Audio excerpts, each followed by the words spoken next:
আসসালামু আলাইকুম রহমতুল্লাহ। প্রিয় দর্শক, কেমন আছেন? আশা করি ভালো আছেন। প্রিয় দর্শক, ব্যাংক খাতের বিস্ফোরা, ঋণ খেলাপির সংস্কারে বাধা, রাজনৈতিকের সদিচ্ছা। প্রিয় দর্শক, বাংলাদেশ ব্যাংক খাত দীর্ঘদিন ধরে এই কাঠামোগত দুর্বলতা, খেলাপি ঋণের বিস্তার, সুশাসনের ঘাটতি ও জনগণের আস্থার সংকটে জর্জরিত। বিগত সরকারের শেষ সময়গুলোতে আর্থিক খাতের ভিত অনেকটাই নড়বড়ে হয়ে পড়েছে, যেখানে ঋণ খেলাপিতে হয়ে ওঠে ব্যাংক খাতের বিস্ফোরা। ঋণের খেলাপি বাড়লেও নানা কায়দায় তা গোপন রাখার প্রবণতা ছিল। বিগত বছরগুলোয় বেনামি ও কাগজে ঋণের কারণে ভেঙে পড়ে ইসলামী খাতের একাধিক ব্যাংক, পরিষদের অযোগ্য লোক বসিয়ে করা হতো অর্থ বাণিজ্য।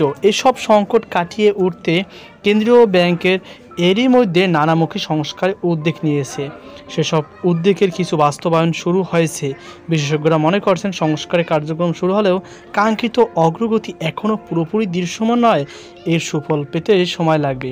কেন্দ্রীয় ব্যাংকের সাম্প্রতিক পদক্ষেপগুলোর মধ্যে রয়েছে বাণিজ্যিক ব্যাংকের বোর্ড পুনর্গঠন, ব্যাংকিং টাস্কফোর্স গঠন, ডলার বাজার হস্তক্ষেপ ও স্থিতিশীলতা আনার চেষ্টা, মূল্যস্ফীতি নিয়ন্ত্রণে আর্থিক নীতির কড়াকড়ি ও ঝুঁকিভিত্তিক তদারকির ব্যবস্থার প্রস্তুতি।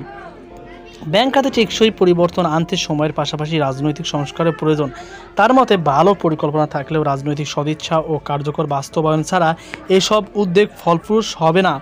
গভর্নর, বাংলাদেশ ব্যাংকের governor doctor Ahsan H Mansur স্পষ্ট করে বলেছেন, ব্যাংক খাতে টেকসই পরিবর্তন আনতে সময়ের পাশাপাশি রাজনৈতিক সংস্কার প্রয়োজন।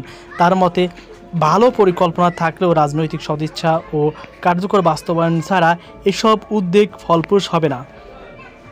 বৈশ্বিক পরিপ্রেক্ষিতে নতুন চ্যালেঞ্জ, বিশ্ব অর্থনীতির অস্থিরতা, যুক্তরাষ্ট্রের ট্যারিফ নীতি, বৈশ্বিক ঋণের সুদহার বৃদ্ধি, যুক্তরাষ্ট্রের প্রধান বাণিজ্য অংশীদার দেশগুলোর মুদ্রার বিপরীত ডলার দরপতন এবং বিশ্বব্যাংকের সাম্প্রতিক সতর্কবার্তা বাংলাদেশ ব্যাংক খাতের নতুন চ্যালেঞ্জ তৈরি করেছে। বিশেষজ্ঞরা বলছেন, এসব চ্যালেঞ্জ মোকাবেলা এখন গভীর সংস্কার প্রয়োজন, যার মধ্যে রয়েছে খেলাপি ঋণ কমাতে ব্যাংক একীভূতকরণ বা মার্জার, পরিচালনা কাঠামোতে স্বচ্ছতা এবং প্রযুক্তি নির্ভর ব্যাংক সেবার উপর জোর দিতে হবে। এর মাধ্যমে ব্যাংকিং খাতে শৃঙ্খলা ফেরানো সম্ভব। সর্বোপরি এ খাতের উপর জনগণের আস্থা ফেরানোর বিকল্প নেই। ইতিবাচক পরিবর্তনগুলো কী? অর্থনীতিবিদদের মতে সব কিছু ব্যর্থ তা বলা যাবে না। কিছু ইতিবাচক পরিবর্তনও ঘটেছে। উল্লেখযোগ্য কিছু অগ্রগতি হলো আইনগত কাঠামো শক্তিশালী করার প্রচেষ্টা, প্রযুক্তির ব্যবহার বৃদ্ধি, ডিজিটাল ব্যাংকিং ও অনলাইন রিপোর্টিং সিস্টেম, তারল্য সংকটে কেন্দ্রীয় ব্যাংকের সহায়তা, তদারকি ব্যবস্থার শৃঙ্খলা আনতে নতুন নির্দেশনা এবং দুর্বল ব্যাংকগুলোর কার্যক্রম মূল্যায়ন। খেলাপি ঋণ, দুর্বল ব্যাংকসমূহ একীভূতকরণের চ্যালেঞ্জ রয়েছে। ব্যাংক খাতে আগামী বছরের জানুয়ারি থেকে ঝুঁকিভিত্তিক তদারকি ব্যবস্থা চালু হচ্ছে।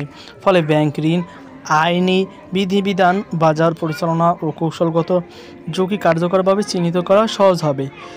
এম হেলাল আহমেদ, জনি। বাংলাদেশ ব্যাংকের একটি বড় পদক্ষেপ হচ্ছে 2026 সালের জানুয়ারি থেকে ঝুঁকিভিত্তিক তদারকি চালুর সিদ্ধান্ত। এর ফলে ব্যাংকগুলোর ঝুঁকি চিহ্নিত করে ম্যানেজমেন্ট, মূল্যায়ন ও তদারকি দ্বারা আরও সুনির্দিষ্ট কার্যকর হবে।